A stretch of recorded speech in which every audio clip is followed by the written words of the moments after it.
പണ്ട് കുഞ്ഞുങ്ങൾ കരഞ്ഞാൽ കളാട്ടെടുത്തു കൊടുക്കും. ഇന്നും കുഞ്ഞിന് നൽകുന്നത് ഫോണാണ്.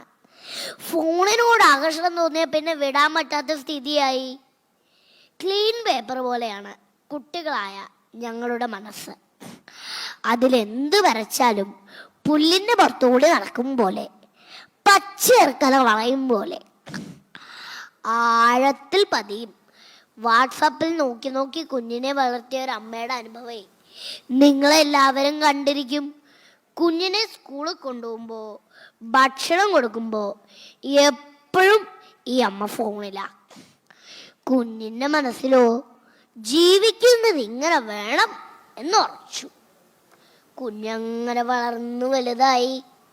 അമ്മയോ ആവശ്യമായിട്ട് കിടപ്പിലുമായി. അമ്മയ്ക്ക് ആവശ്യമുള്ളതൊന്നും സമയത്ത് കിട്ടില്ല. എങ്ങനെ കിട്ടുക? മകള് വാട്സപ്പിലല്ലേ. മരണസമയം അടുത്തു. അമ്മയുടെ നാവ് ചലിക്കാതെയായി. കണ്ണീർ ശാലകൾ ഒഴുകിയിറങ്ങി. തൊട്ടടുത്തിരുന്ന മകള് വാട്സപ്പിൽ ഏതോ ദൃശ്യങ്ങൾ കണ്ട് ആനന്ദലഹരിയിലാണ്.